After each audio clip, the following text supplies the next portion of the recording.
اور اس کے بعد ان کو چاروں کونوں پہ پھینک دو، مختلف کونوں پہ پھینک دو، اور اس کے بعد پھر وہی سیٹی بجاؤ۔ تو ابراہیم علیہ السلام نے ایسا ہی کیا، اور جیسے ہی انہوں نے سیٹی بجائی تو ادھر کی بوٹی ادھر گئی، اور ادھر کی ادھر گئی، اور ادھر کی ادھر گئی، سارے کے سارے پرندے جس حالت میں تھے اسی حالت میں فوراً چاروں کونوں سے اٹھ کھڑے ہوئے، اور واپس پرندوں کو اللہ تعالیٰ نے کر کے دکھایا کہ میں اس طرح سے مردوں کو زندہ کروں گا۔ تو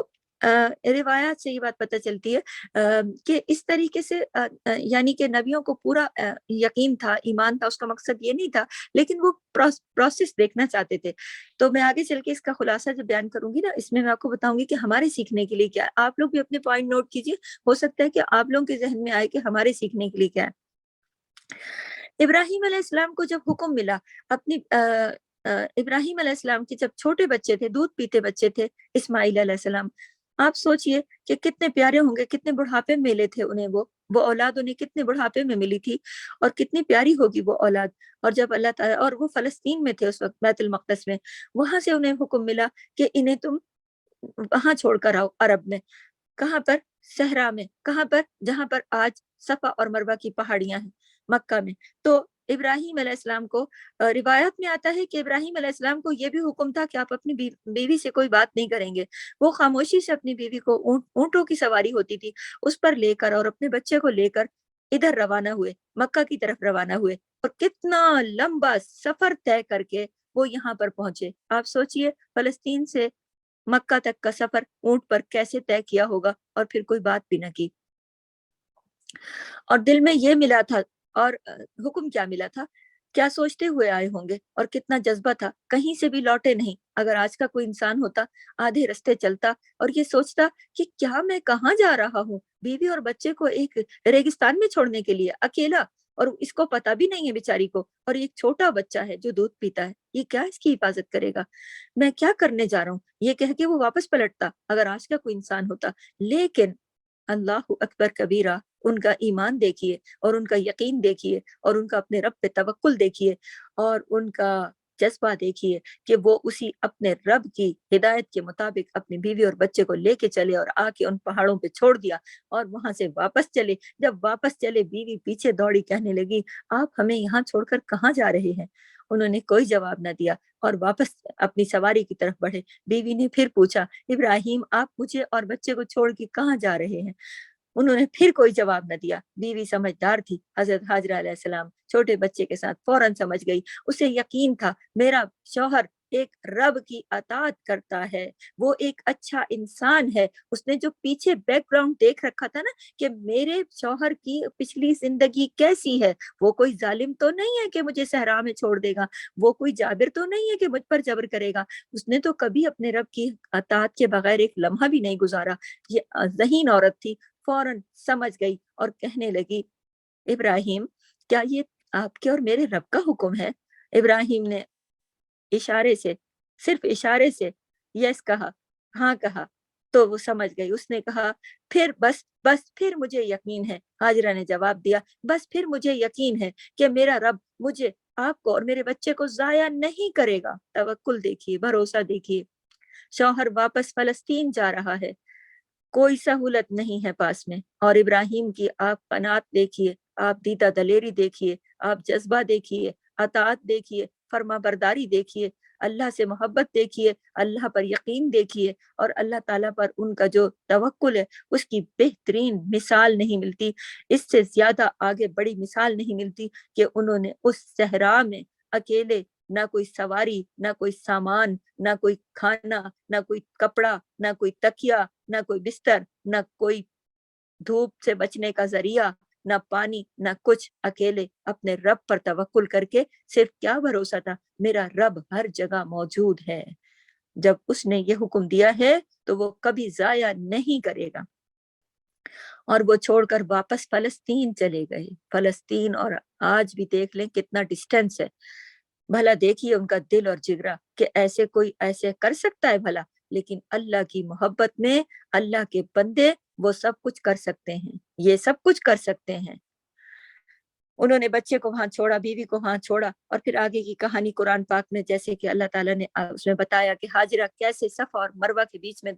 پانی کی تلاش میں بچہ بلکنے لگا، ماں کو بھی پانی نہیں، کھانا نہیں، بچہ دودھ پیتا تھا، بچے کو پیاس کے مارے حلق پہ کانٹے پڑنے لگے، اور ماں پانی کی تلاش میں سرگرداں پہاڑوں پر ادھر سے ادھر نظریں دوڑاتی، کبھی اوپر چڑھتی اور کبھی نیچے اترتی، پیچھے سے بچہ کے رونے کی آواز آتی، پھر پلٹ جاتی کہ ہائے کوئی جانور، وحشی جانور میرے بچے کو کھا نہ جائے، اور پھر واپس پانی کی تلاش میں اس کے لیے تگ و دو میں لگ گئی۔ اور وہ رات جس دن وہ چھوڑ کر گئے، وہ سفر اینڈ جہاں ہوا، رات نے وہ منظر دیکھا، فرشتوں نے یہ منظر دیکھا، اور ساری کائنات نے یہ منظر دیکھا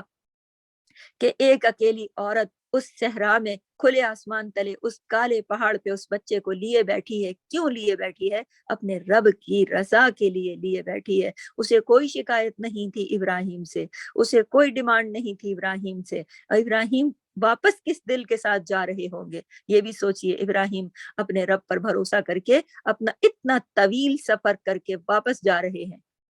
اگر کوئی اور شخص ہوتا آدھے رستے سے پلٹ جاتا، یہ میں نے کیا کی، ظلم کر دیا، میں کس کے بھروسے چھوڑ آیا، لیکن وہ اپنے رب کے بھروسے چھوڑ کے جو نکلے تھے، انہوں نے ایک بار بھی پلٹ کے یہ نہیں سوچا، انہوں نے کہا مجھ سے زیادہ حفاظت کرنے والا موجود ہے۔ اس کہانی میں بہت کچھ سیکھنے کے لیے کہ مجھ سے زیادہ حفاظت کرنے والا موجود ہے۔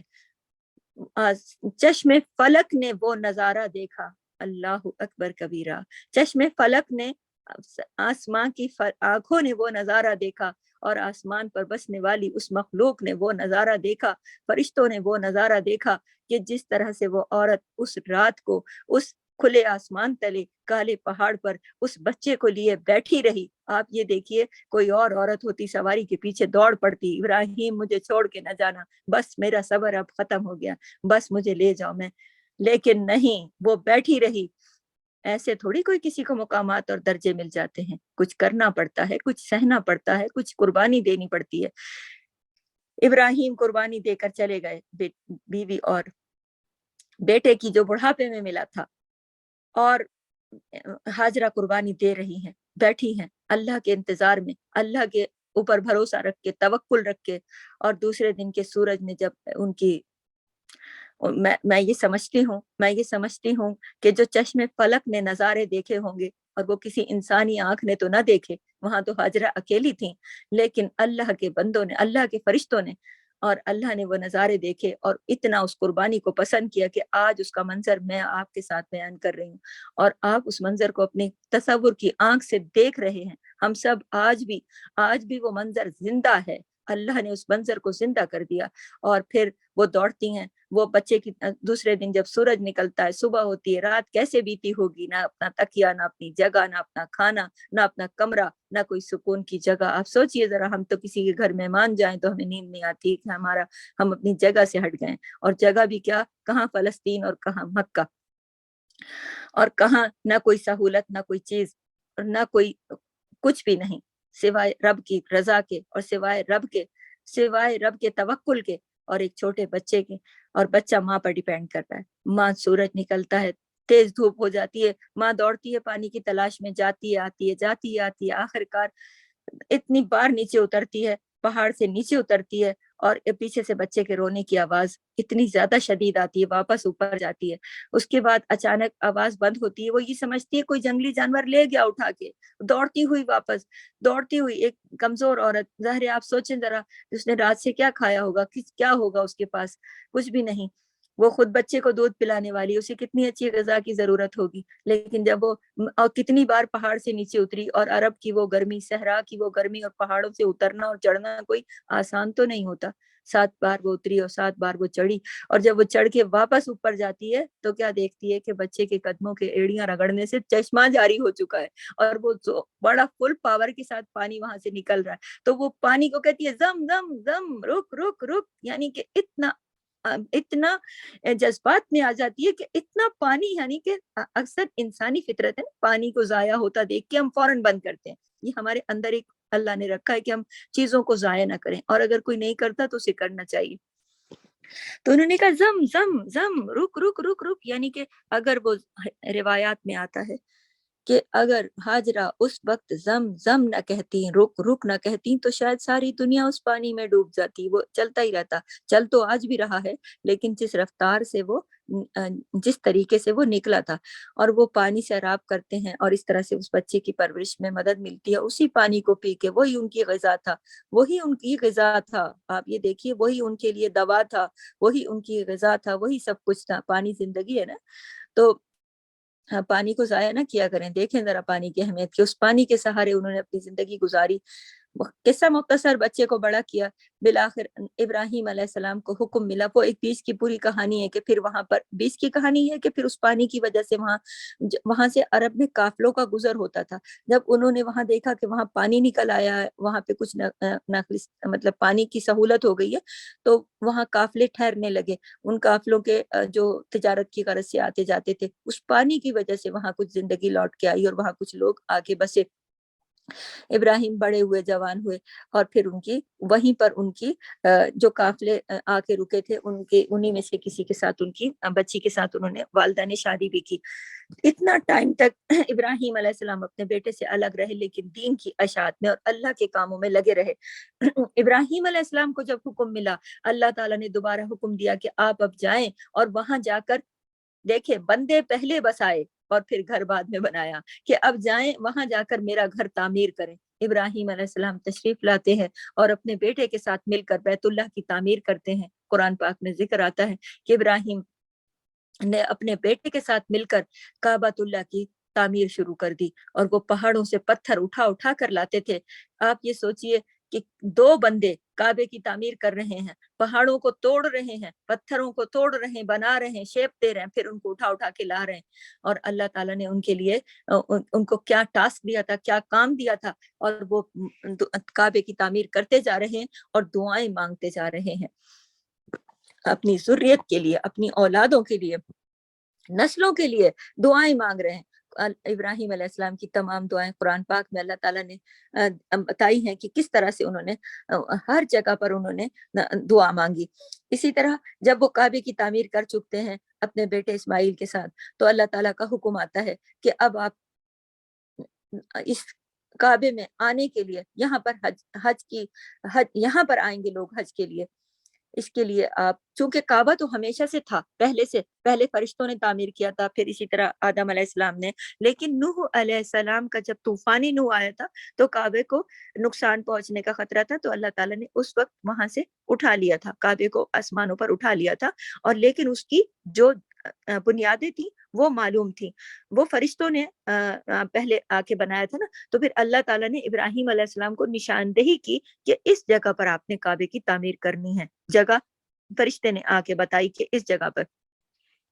تعمیر مکمل ہونے کے بعد حکم ملا کہ آپ سب کو بلائیے، تو ابراہیم علیہ السلام کہنے لگے یہاں تو کوئی ہے ہی نہیں میں کس کو بلاؤں، تو اور میری آواز کیسے پہنچے گی لوگوں تک؟ تو اللہ تعالیٰ نے فرمایا، ابراہیم آپ کا کام آواز دینا ہے، آواز کو پہنچانا میرا کام ہے۔ اللہ اکبر۔ آپ ابراہیم علیہ السلام نے ایک اونچے پہاڑ پہ چڑھ کے آواز دی کہ اے لوگو، کعبہ تعمیر ہو چکا ہے، اب تم لوگ تا قیامت یہاں پر حج کرنے کے لیے آؤ گے۔ اور یہ آواز روحوں نے سنی، ان روحوں نے بھی سنی، ساری کائنات کے لوگوں نے سنی، اللہ نے پہنچائی یہ آواز ان لوگوں تک بھی، کن لوگوں تک بھی؟ جو بعد میں پیدا ہوں گے، سب روحوں تک بھی آواز پہنچی، کیونکہ پہنچانے کا ذریعہ اللہ نے اپنے طور پر لیا تھا۔ ابراہیم کے ذمہ نہیں تھی کہ ابراہیم آواز پہنچاتے،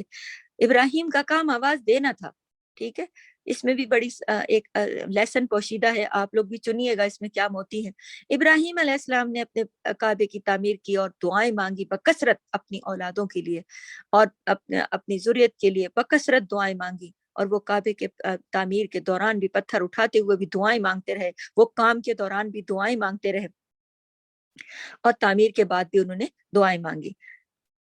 اس سے بیچ میں ایک واقعہ یہ بھی ہوا کہ جب ابراہیم علیہ السلام کے بیٹے اسماعیل علیہ السلام، ابراہیم علیہ السلام کو حکم ملا تھا، خواب میں ابراہیم علیہ السلام نے یہ دیکھا، جب ابراہیم علیہ السلام اسماعیل علیہ السلام چھوٹے بچے تھے، اس وقت ان کی عمر تقریباً 6 سال تھی غالباً،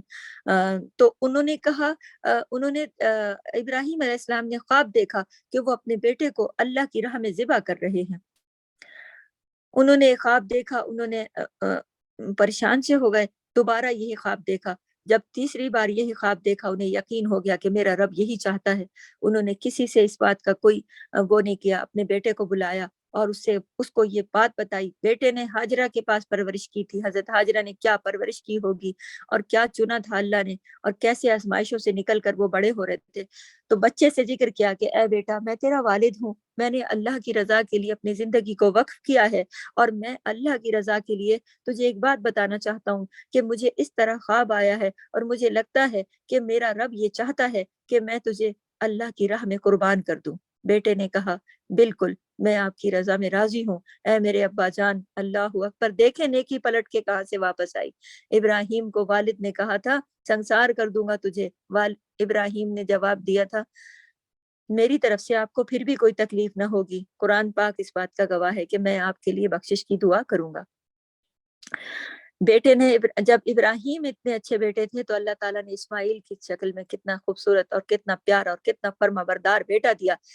کہ انہوں نے کہا کہ ابا جان، میں آپ کے ساتھ جانے کے لیے تیار ہوں، جس وقت آپ کہیں گے اللہ کی راہ میں قربان ہونے کے لیے تیار ہوں۔ اللہ کے نبی نے، پروردگار نے ان کے دل میں جب یہ بات ڈالی، انہوں نے سب کچھ اپنا کوئی اور خیال، آج کا کوئی انسان ہوتا کتنا ڈپریشن میں چلا جاتا، کتنی مصیبت کا شکار ہو جاتا اور کتنے لوگوں کے پاس چلا جاتا میں کیا کروں، مجھے ایسا خواب آیا ہے، میں کیا کروں، مجھے ایسا خواب آیا۔ لیکن انہوں نے کسی سے کوئی تذکرہ نہ کیا، بچے کا ہاتھ پکڑا لے کے چلے،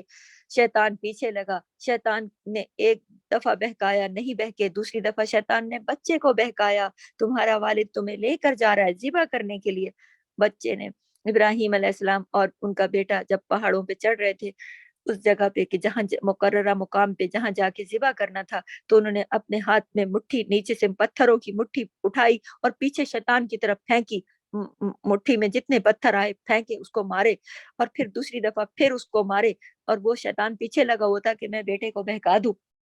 لیکن بیٹا تو بہکنے کے لیے تیار ہی نہیں تھا نا، تو پتھر مار رہے تھے۔ آخر کار وہ وقت آن پہنچا جب باپ نے چھری نکالی، بیٹے نے کہا ابا جان میری آنکھوں پہ پٹی باندھ دو، میری آنکھوں پہ پٹی باندھ دو، ایسا نہ ہو کہ آپ میری آنکھوں میں تکلیف سے کوئی آنسو آ جائے اور میں آپ کی طرف دیکھوں اور آپ کو میری محبت کی کوئی نظر آپ کے دل کو پسیج نہ دے، میرے دل، آپ کے دل کو نرم نہ کر دے، کہیں ایسا نہ ہو کہ میری آنکھیں آپ کے ساتھ جب ٹکرائے تو آپ کا ہاتھ چلتے چلتے رک نہ جائے کہیں۔ اللہ اکبر کبیرہ۔ ابراہیم علیہ السلام نے بیٹے کی آنکھوں پہ پٹی باندھی، اسے لٹایا، اور چشم فلک نے پھر جو نظارہ دیکھا، ایک نظارہ آسمان کی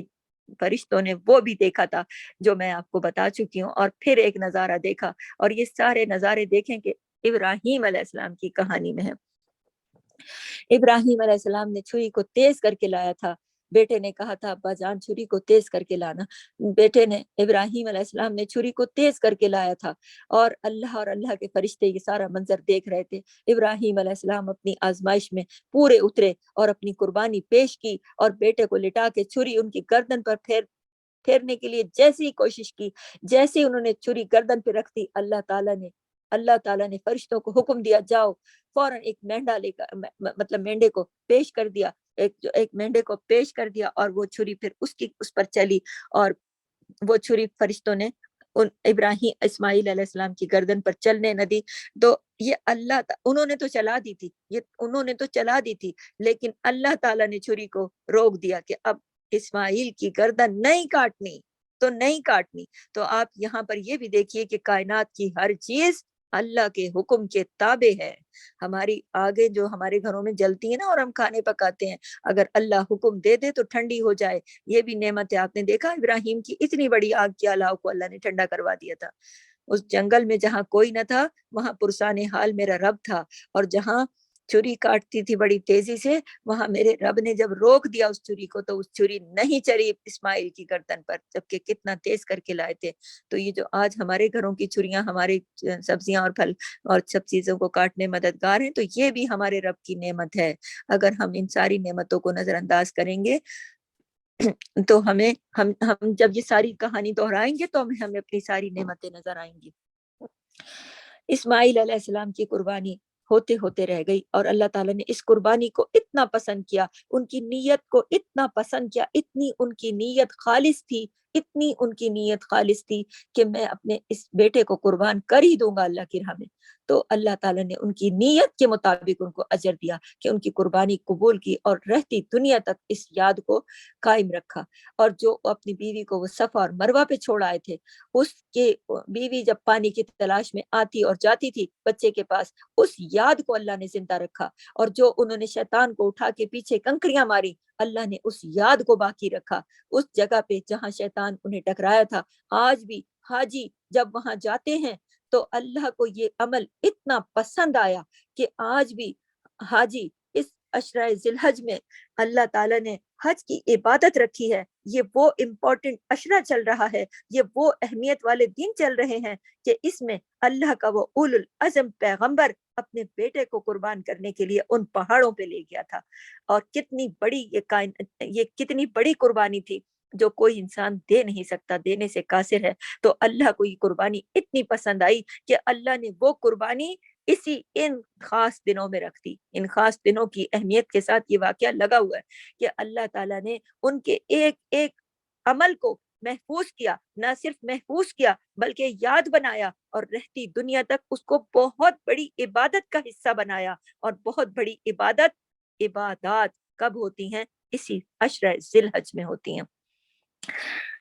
جب ابراہیم علیہ السلام اونٹوں پر سفر کر کے فلسطین سے اتنے دور سے وہاں پہنچے، اللہ اکبر، آج اللہ نے ان کا آنا کتنا پسند کیا کہ آج حاجی پوری دنیا سے چل کر وہاں پہنچتے ہیں۔ جب ابراہیم اپنی بیوی اور بچے کو وہاں اکیلا چھوڑ آئے اپنے رب پر توکل کر کے، اور وہ اترتی چڑھتی رہی، صفا اور مروہ پہ دوڑتی رہی، ان کی وہ تنہائی اور ان کا وہ دوڑنا اللہ کو کتنا پسند آیا کہ اللہ تعالیٰ نے وہاں چشمہ زمزم جاری کیا۔ اور آج جو حاجی وہاں حج کے لیے اتنی بڑی عبادت کے لیے جاتے ہیں، ان کے لیے سعی کرنا، سعی کہتے ہیں دوڑ دھوپ کرنا، سعی اردو کہتے ہیں نا، سعی سین عین یا سعی اس کا مطلب ہوتا ہے دوڑ دھوپ کرنا۔ تو جو حاجرہ نے دوڑ دھوپ کی تھی اسے اتنا پسند کیا کہ آج حاجیوں کو کرنا پڑتا ہے اور رہتی دنیا تک کرنا پڑے گا۔ اور زمزم شفا بھی ہے، دوا بھی ہے، غذا بھی ہے، سب کچھ ہے۔ آپ بیمار کو پلائیں، آپ کو کھانے کی بھوک ہو، کچھ بھی ہو، ہر طرح کے مرض کا علاج بھی ہے جو اللہ تعالیٰ نے اسے رہتی دنیا تک جاری کیا۔ اور جو قربانی تھی، جو قربانی ابراہیم علیہ السلام نے اپنے بیٹے کی دینا چاہی، اللہ تعالیٰ نے اس قربانی کو اتنا پسند کیا کہ یہ اتنی بڑی عبادت رکھ دی کہ مسلمان جب قربانی کرے گا تو اللہ تعالیٰ اس قربانی کے بدلے اس کے سارے گناہ معاف کر دے گا۔ اس جانور کے جسم پہ جتنے بال ہوتے ہیں، حدیثوں کے مفہوم سے پتہ چلتا ہے کہ اللہ کمی بیشی معاف کرے، کہ جتنے بھی اس کے بال ہوتے ہیں اس کے مطابق اس کے گناہ دھل جاتے ہیں، اور اتنے اس کی نیکیاں اس کے حصے میں لکھی جاتی ہیں۔ جب انسان قربانی کرتا ہے اللہ کی راہ میں تو اللہ نے ان کی یاد کو تازہ رکھا۔ رمی کرنے جاتے ہیں، جس طرح انہوں نے شیطان کو کنکریاں ماری تھی، حاجی آج جا کے کنکریاں مارتے ہیں، ہر ایک کنکری کے بدلے مومن کا ایک کبیرہ گناہ معاف ہوتا ہے۔ کبیرہ گناہ سمجھتی ہیں؟ کبیرہ کون سے گناہ ہوتے ہیں؟ کبیرہ گناہ وہ بڑے گناہ جن پر جہنم لاگو ہو چکی ہوتی ہے، جب وہ ایک کنکری اٹھا کے کہتے ہیں بسم اللہ اللہ اکبر اور ایک کنکری مارتے ہیں، ایک گناہ ان کا کبیرہ گناہ معاف ہوتا ہے۔ اسی طرح وہ 3 دن آتے ہیں، کنکریاں مارتے ہیں، اور